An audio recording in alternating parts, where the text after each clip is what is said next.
Welcome to the Retiring Real Estate Investor Podcast, where we will discuss how to defer taxes on the sale of your property, earning passive real estate income, and everything you need to know to go from active investor to passive investor.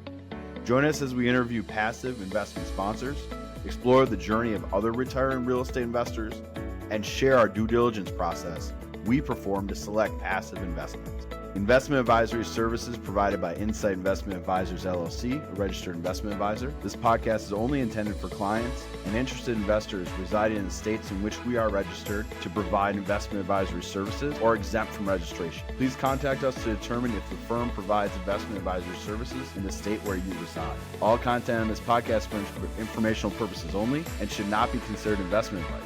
Material presented is believed to be reliable sources, and no representations are made by our firm as to another party's informational accuracy or completeness. Insight Investment Advisors, LLC and its representatives do not provide tax or legal advice, and nothing herein should be construed as such. Always consult with your tax advisor or attorney regarding your specific circumstances. All right. Hello, everyone, and welcome to another episode of the Retired Real Estate Investor Podcast. I'm your host, Brandon Bruckman, and we have a co-host, Joshua Wright is here, and our special guest, Christy. We've invited not one, not two, but three investing finance guys to come talk about real estate. Who in the right mind is going to listen to the three of us? We don't know, but it'll be fun. John, welcome. How are you? Doing great. Thanks for having me this morning. So John and Josh, based in the Kansas City area, and you guys have known each other for what, a little less than forever or so? 7 years formally, but we're on the same college campus together, so I'm sure we crossed paths. Yeah, I'm sure we crossed paths. Right? Yeah, certain parts of town, it definitely wasn't the library, but yeah, we did cross paths. Oh, that's awesome. So John, let's start here. John, why don't you introduce yourself to our listeners? Tell them a little bit about your background and where you're currently at and who you're currently focused on. Certainly. Well, the shingle outside my door says I'm a certified financial planner, and I certainly do holistic wealth management, but with an emphasis on real estate investors of all capacities. Oftentimes, as you both well know, real estate investors and business owners, there's a lot of overlap in that space too, and we certainly cover that. And when I say we, I probably should say I cover that. I founded a wealth management firm along with my co-founder, Megan Brenner, but within my practice, my focus is on the real estate investor, which is a area or a group that is, in my opinion, woefully overlooked, underserved by the financial advisory community. I've had the opportunity to speak in a lot of different places, and I always ask the question of real estate investors, what's your communication like with your financial advisor or wealth manager as it relates to their real estate? And the typical response is something along the lines of, well, they want me to call them when I sell something, and so they can sell me some financial product or, put the money under their management. But outside of that, there's no communication there. And I saw that as a real issue about 15 years ago, and have diligently pursued that space since. So from a background standpoint, I been out of school now. I guess I'll date Josh and I in this comment, going to on 24 years now. And but I've been in some element of financial services in the entire time, cut my teeth in the insurance industry. And then since 2008, have been focused on holistic wealth management. And much like Insight, my firm is a registered investment advisor. We operate as a fiduciary and just spend our time, focus, and energy helping the real estate investor get the attention that they deserve and frankly don't get from 99% of our industry.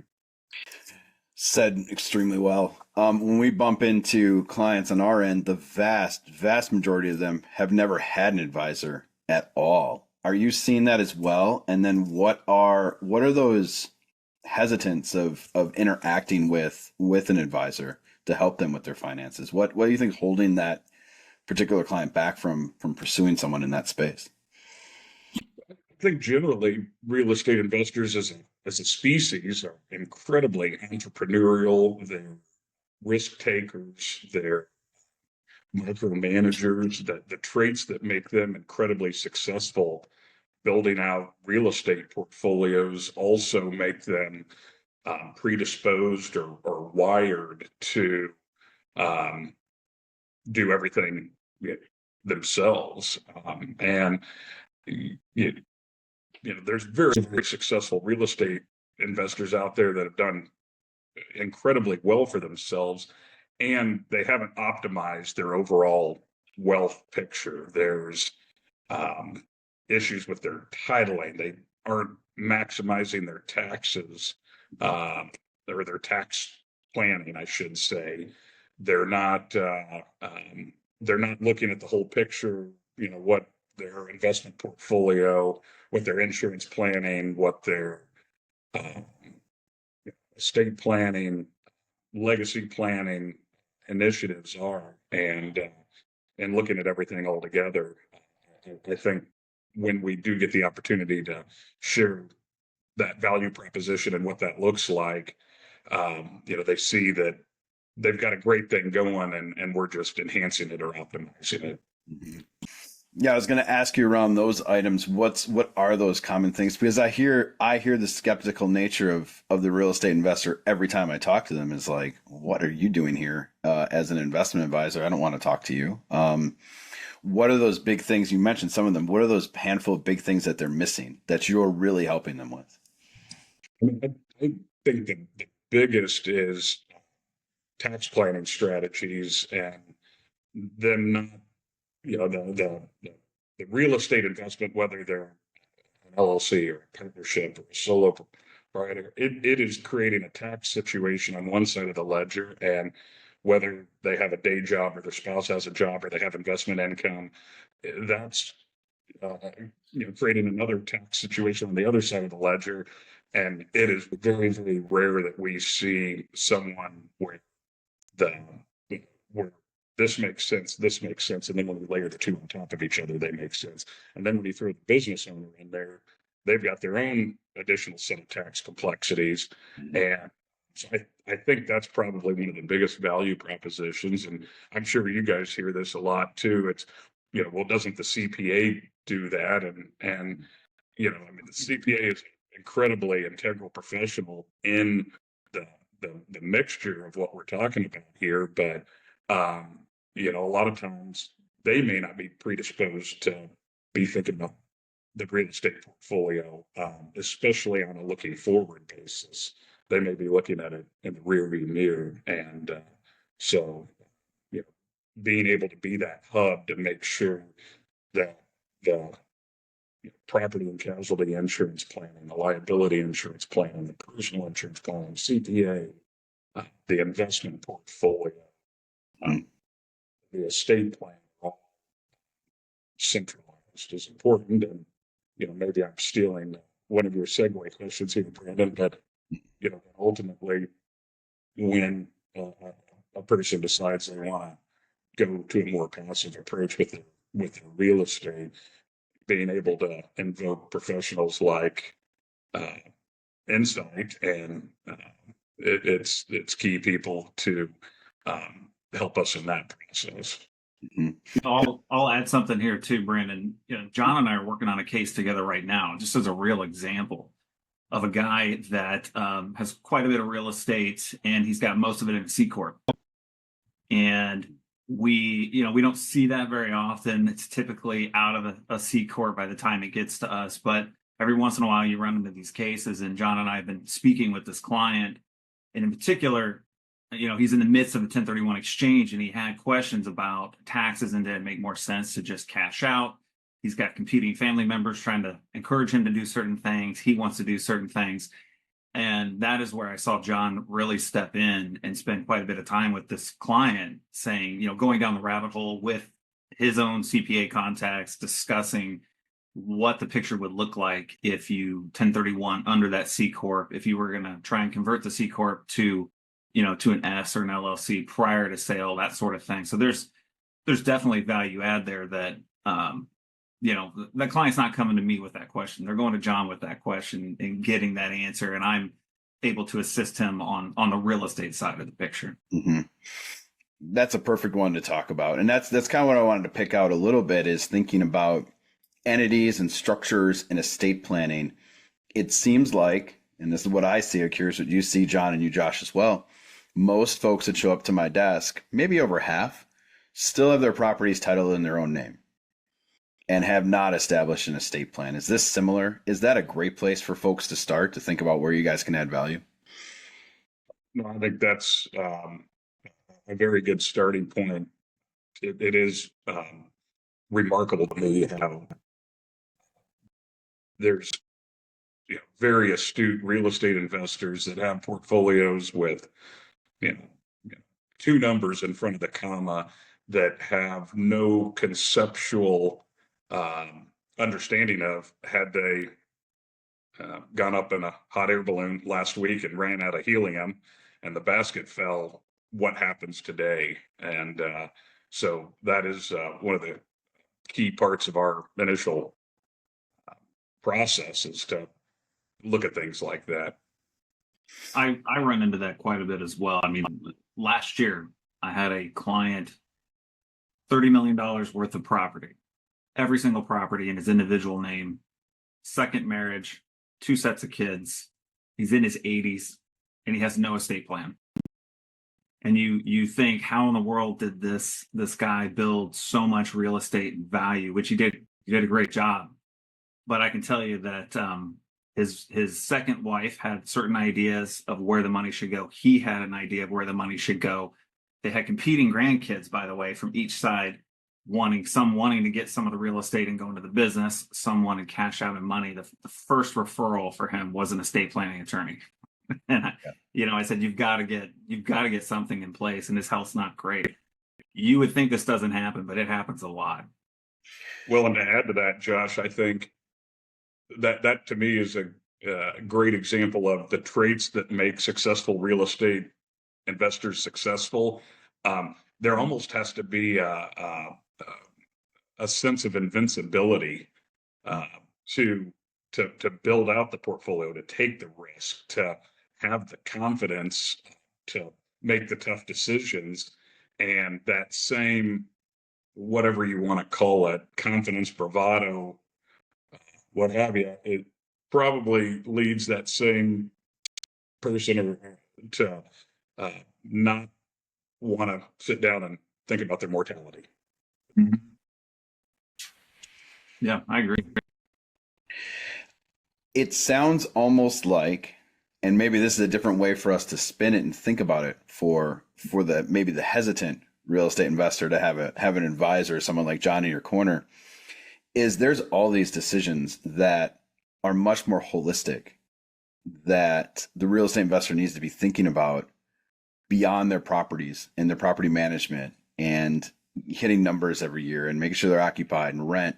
There's all these things on top of it that they just don't have the time to spend the time to do. They're running a business in essence, right? You're a trusted advisor to sort of walk them through it. So maybe some of the hesitation is around stigma of, hey, you're going to go around and sell them a product or invest them in the stock market. We haven't even brought the stock market up until I just mentioned it a second ago, right? That's not what you're doing, right, John? It's more advising these folks on these big matters, right? Absolutely. And that's not to imply that the stock market is a bad thing. I think it's a very important component to a lot of people's portfolio. I'm a believer in it. I'm an investor in it, and for the real estate investor, it's a piece to come alongside and integrate with, rather than, as we mentioned a bit ago, be a blind box to most of, or the real estate to be a blind box to the stockbroker or the investment advisor. Yeah, it's not to skip over that though, right? As you sort of look at the financial position of some of your clients incoming, I'm sure you're talking about diversification in line with an estate plan. Kind of walk me through what that maybe conversation looks like. Is that the real estate investor maybe bringing that to you as an idea, or is that something that you're broadly suggesting for folks, or maybe you're skipping it? It's certainly part of the conversation. And while there are some real estate investors out there that basically have two assets, real estate and cash, and as soon as they get a little bit of cash, that goes into real estate. I think the vast majority have some, and sometimes very substantial exposure uh, to, to the markets. But an example of where that might look different for the real estate investor than say the non-real estate investor is, we're big on securities-backed lending. Real estate investors are always looking for wisely liquidity, financing terms, and so one strategy that exists out there is to have a line of credit on somebody's portfolio of securities, Mm-hmm. and it might allow them, and we've seen this over and over and over, to pay, especially as over the last couple of years, the real estate markets have been quite competitive and multiple offers to be able to come in, use a securities backed line to pay cash for a property, and then they can go capitalize it later. So, but it takes a portfolio of stocks and bonds, ETFs, funds, whatever that makeup is, to be able to do that. So, there's, I won't ramble, and I don't know how esoteric your listeners want to get on this stuff, but there's, that's just one example of things that are available that, in my opinion, add real value to people that are often overlooked by folks in our profession that don't emphasize the real estate investor and their unique needs. No, dive deeper. Give me more of the deeper strategies when folks kind of come to you. I think that's exactly what I mean. Here's the value, right? Like there's all these sort of, maybe there's more, tell me more, of things that the average real estate investor, as they build that portfolio, probably aren't thinking of. So that's one, is utilizing that line of credit in a tough lending environment. Are there other things that folks should be thinking about that you're recommending? Certainly, well, one example is we have a client that's going to have a large liquidity event next year that is going to create a decent chunk of passive income, and we're preparing for that. And he's an active real estate investor, and so one of the strategies we're talking about is purchasing a property that could have cost segregated depreciation, and on the front end create a, and we'll see with the new administration what cost segregated depreciation looks like moving forward, but for 2025 that can be a 40% expense on the depreciation schedule that's on the 5, 7, or 15 year. So I think in a lot of properties, if I could do some quick mental math, if a third of it falls on the shortened depreciation schedules, and you're getting 40% of a third, that's roughly about 15% of whatever that purchase price is in the form of a deductible write-off.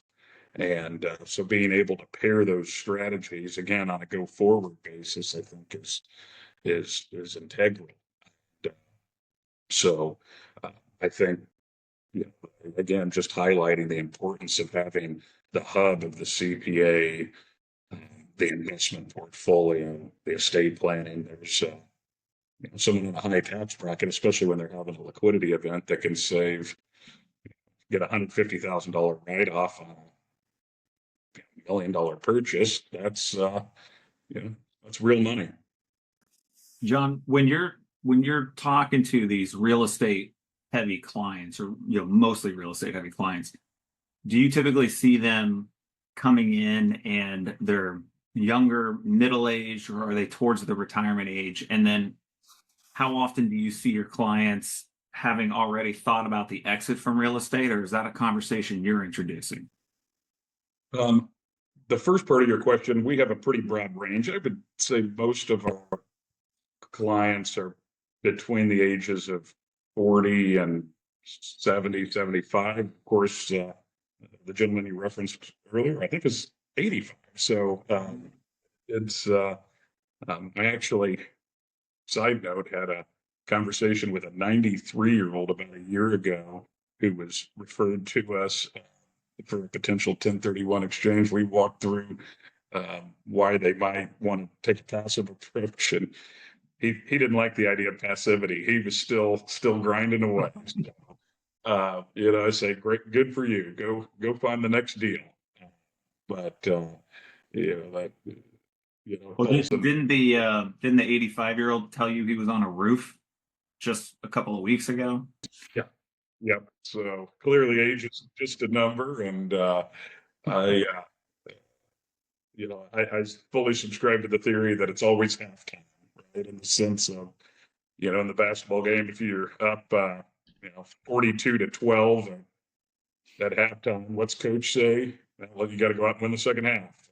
So we see that a lot, where even for that 93-year-old, it was still halftime. He was trying to go out and win the second half. So good for him. But I certainly think it's absolutely integral that real estate investors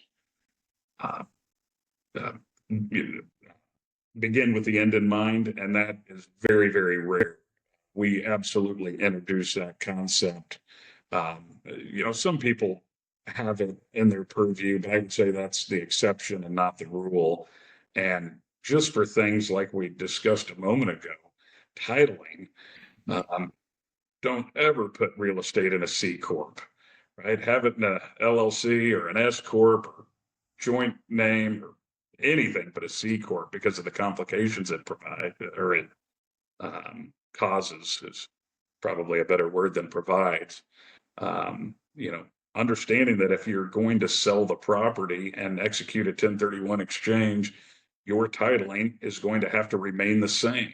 So if you're in a real estate deal with multiple people as an LLC, and you might have different goals and objectives on the back end, which is very, very normal, could be just based on age, or lot in life, or age of children, or just overall goals and objectives.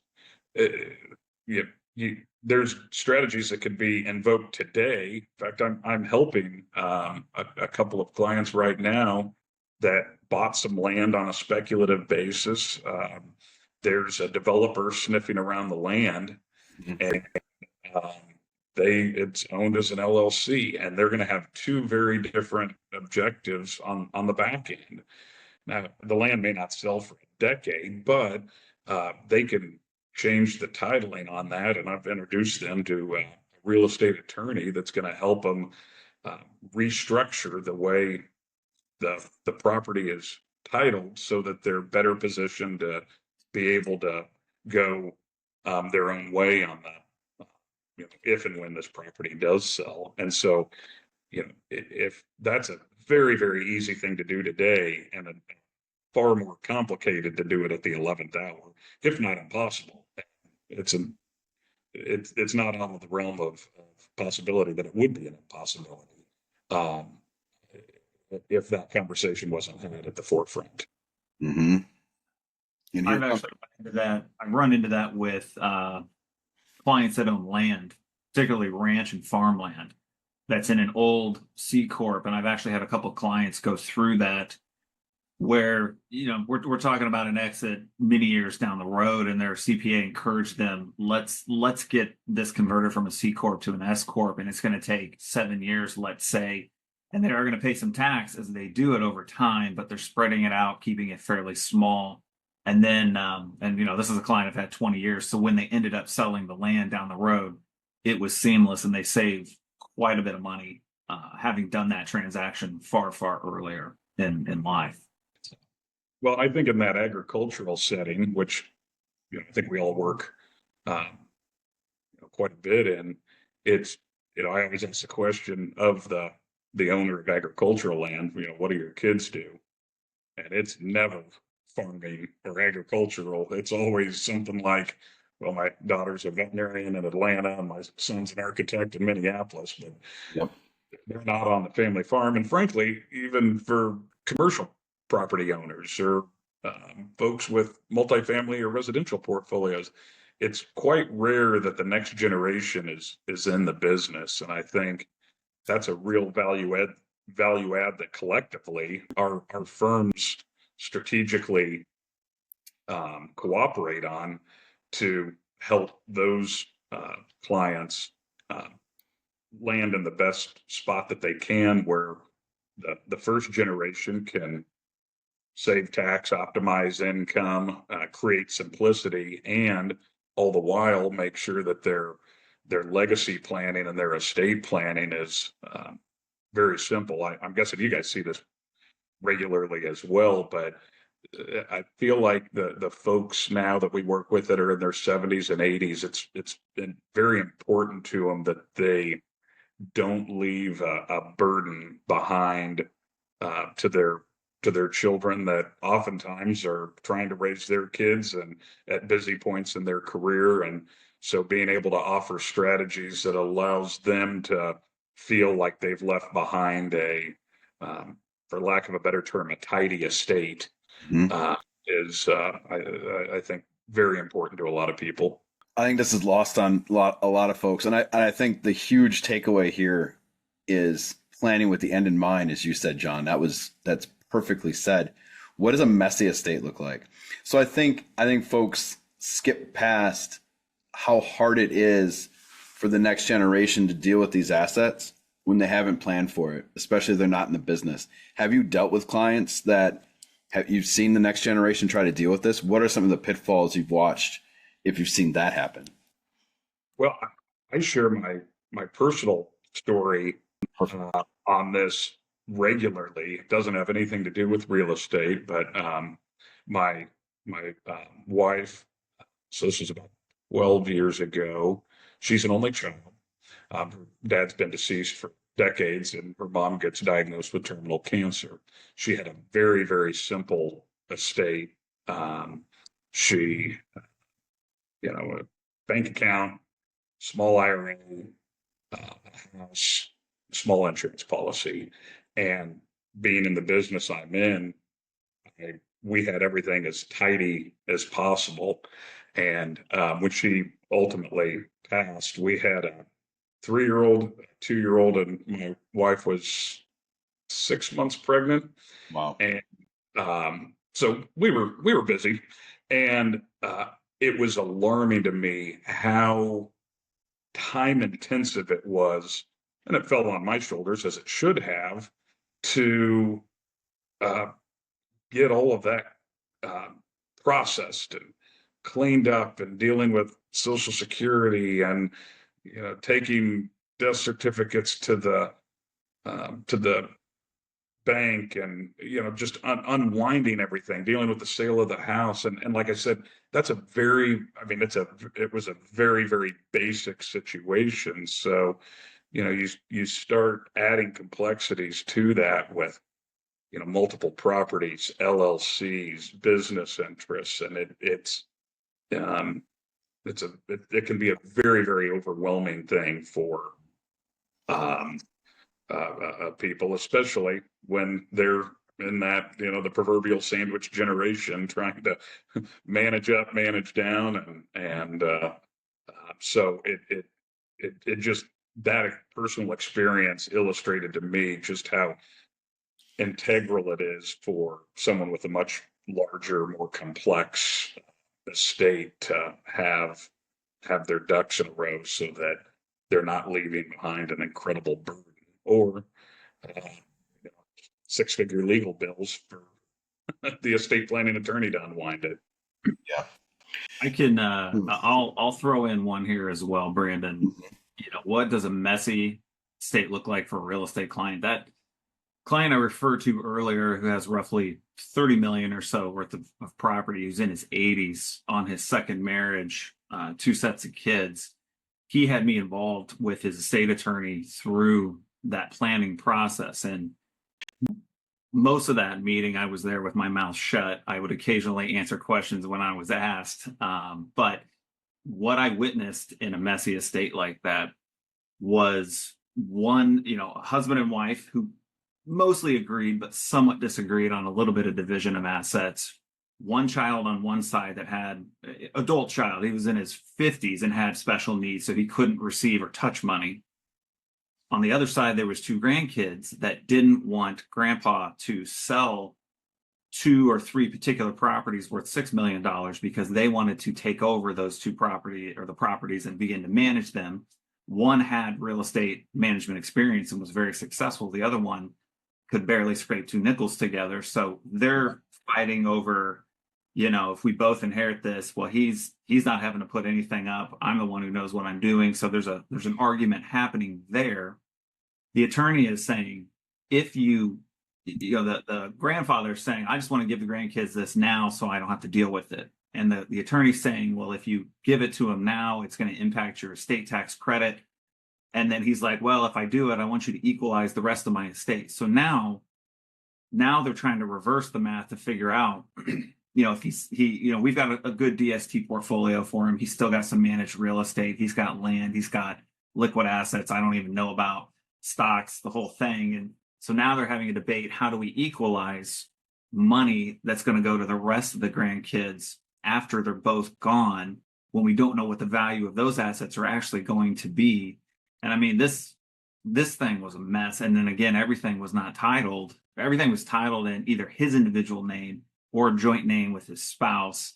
And he's definitely got an estate tax problem, not just an income tax problem when he dies.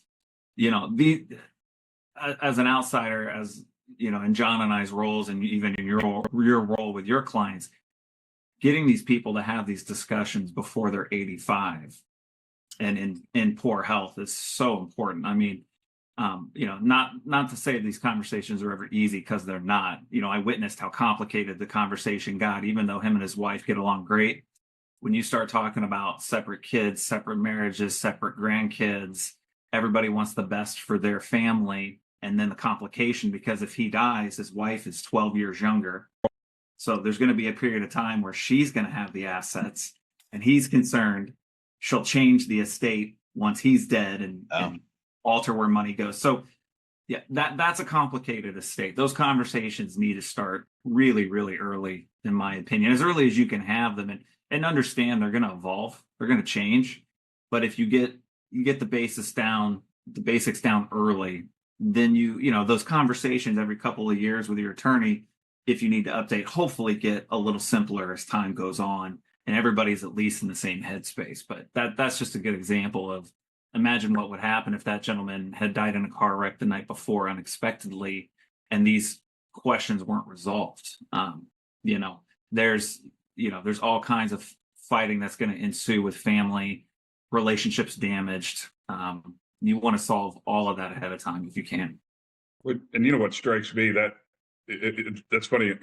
As you were talking there, Josh, I realized I didn't really answer Brandon's question. I kind of took a negative approach, but the takeaway is that, I mean, you gave a very appropriate example of a complicated estate. I gave an example of an estate that was not at all complicated, but it's still cumbersome. And I think that the takeaway is it doesn't take a whole lot for an estate to be complicated. And there's a lot of people running around that their perception is their estate isn't all that complicated. And the reality is it's far more complicated for what they think. And I as I mentioned earlier, I got started in the insurance industry, and I had a mentor there who said, anytime you're talking about life insurance, always refer to it past tense versus future tense, because it couldn't happen. Right? You don't want to say, well, what would happen if you died tomorrow? Because theoretically we could all die tomorrow. But if you said, what would have happened if you died last week? Well, that can't happen, and it's not quite as It's not quite as macabre. So when we're talking about concept, that's one of the things that it absolutely makes sense. What would have happened if you died last week? And I think I would encourage the listeners to think about that from their own estate planning. Is had that happen, who knows how to pay their property taxes? And shoot, in a nod to the painter's house needed painting and the cobbler's kids needing shoes. I mean, I when I look at my own personal situation, there would be some complications. And I meant to mention this in the onset. Every strategy that we're talking about here, with estate planning and DSTs and 1031 exchanges and owning property and different titling, I'm not do as I say, not as I do. Those are all things I do. I have a portfolio of rental properties. I'm getting ready to buy into a qualified opportunity zone for our office space. I've done cost segregated depreciation on properties I own. So this is all stuff that I do personally as well, and it is sobering to think about, but it's it's even in my own personal planning, there's areas for improvement. Yeah, let's zoom back. Oh, can I zoom back on the estate plan for a second? Let's imagine that I'm walking into your office brand new. I got a substantial real estate portfolio. I've never done an estate plan. What's the starter kit? Balance sheet with titling is point A, B, and C. What do we have? How's it titled? And income sources, and then ultimately, just a high level sketch, a bar napkin sketch, if you will, of what a person would want to have happen. And it is incredibly rare that what would happen and what someone would want to have happen align if they haven't gone through a formal estate plan. As I often say, if you don't have a formal estate plan, the state you live in has one for you. If you've ever been to the DMV for your state and you see how that operation goes, is that the people that are running the DMV, are those the ones you want managing how your estate would flow? And generally, the answer to that question is no, I mean. So. Josh, you had one there, Josh, yeah? Oh, that's okay. I want to pivot us. So for sake of time here too, let's talk a little bit about how John and I partner together. Please. You want to kick that off? You want me to kick that off? I'm happy to kick it off. I as I've shared with you in the past, Josh, and about 2006, I gave real consideration to shifting, my focus to starting a firm quite comparable to what Insight does now. And I'm incredibly thankful that I didn't, because 2007, 8, 9 would not have been a great time. But the main reason I'm glad I didn't is I get joy and energy and feel like I'm providing the best value I can for our clients and our future clients, looking at things holistically. And an example I often cite is that even though I still have insurance licenses, I'm licensed to do health insurance. I wouldn't even consider doing the health insurance for our firm. It's too complicated. I'm legally I could do it, and the reality is I can't. I don't stay up on it, and I don't enjoy it, and so we contract that out. And having an arsenal of well-vetted, underwritten, passive options for folks, for our clients that want to execute a 1031 exchange and go passive, or there's a math mismatch in their exchange and they need a passive investment in that.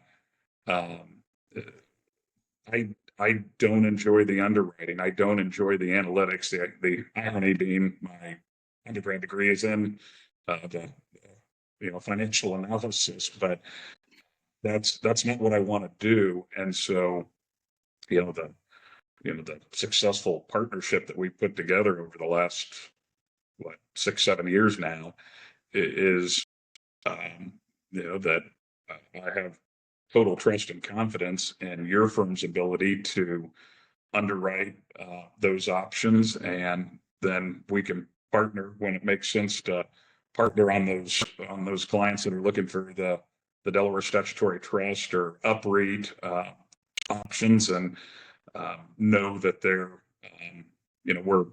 we're offering our clients what's best in class, underwritten by people that have the same fiduciary standard and diligence that we do. And so from a partnership standpoint, that's been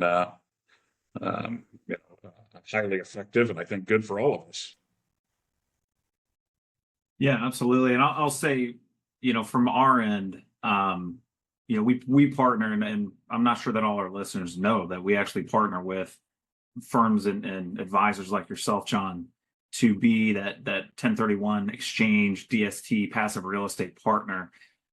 You're kind of in a unique position because you have a deep real estate background and knowledge, and not every advisor we work with does. Sometimes they bring us in to handle the entire thing. And I always say working with John is really easy for me because he has that real estate background. And many times by the time he brings a client in to the situation, he's already explained 1031 exchange and even DST to a certain extent. So we're kind of becoming the DST specialist in that relationship, and we can manage the 1031 for his client. But on the flip side, if we're working with an advisor that doesn't have that background, we can also take care of that entire picture for them. John just makes my life really easy, which is great. But the partnership has been really, really good. And our partnership is what has really led to the growth of us working with other financial firms around the country in the same capacity. And we are the nerds, obviously, in the relationship. We love to do the due diligence. The biggest nerd being over there. And I think our listeners probably know this, but we run due diligence on the entire DST marketplace. We also put eyes on and run due diligence on syndications, TIC, tenant and common syndications that are 1031 eligible as well, and kind of scan that entire marketplace to try and bring that to these relationships like we have with you and your clients, John. And we appreciate that partnership. Yeah, as do I, because some of the work that you all do that is incredibly integral to having successful outcomes is not anything I have any appetite in doing. And I'd be remiss if I didn't add to it that as you know, we used to have a broker-dealer relationship, and it's been fascinating to me since we've severed that broker-dealer relationship. A big source of our new clients has been from other financial advisors who say, this is a complicated real estate client and we're not equipped to handle it on a holistic basis.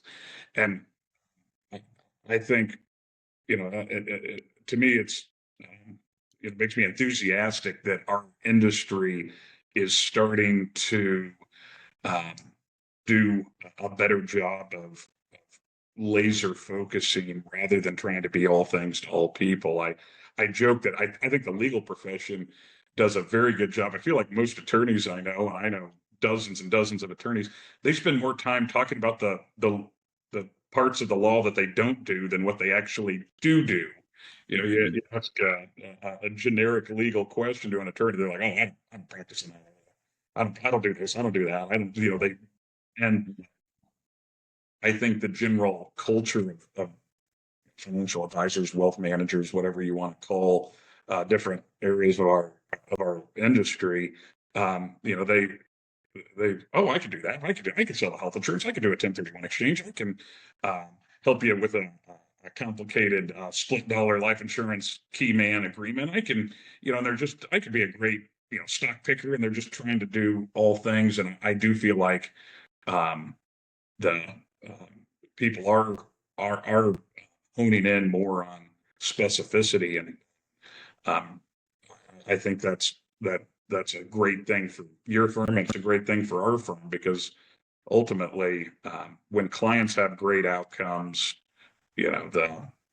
our economic participation, it always takes care of itself. It's not, um, going back to beginning with with the end in mind is, let's get the clients to a great outcome, and the nickels will land wherever they land, and everybody will be taken care of. It's a great analogy with the lawyer point that is missing in our space. Of folks trying to be all things for all people. And now they know they have an advisor that they can refer someone to that has the real estate. John, I've never met anyone who's focused on this area like you at all. And so we need to, we cloned Josh before we started the show. We need to clone John because we need more, we need more advisors in this space that know real estate, love real estate, own real estate, and can address these key financial concerns for clients that frankly, they're just not getting anywhere else. It's hard to get it from your CPA. They do a great job, but some of these things are beyond their skill set too. It's not what they're there for either. This is, John, you're the person that folks need to help navigate through this. Well, I hope that remains the case for a while. I got 4 kids, 3 daughters. I've got bills to pay.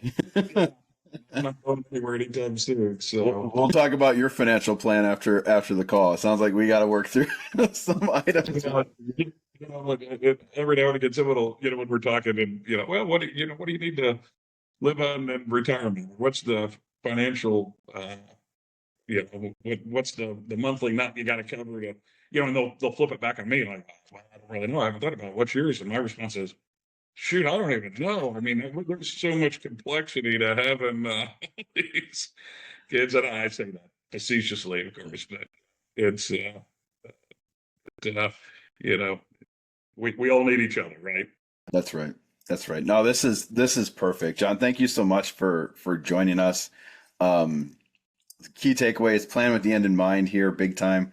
But contact John. John, where can folks find you? What's the best way for them to get in contact with you?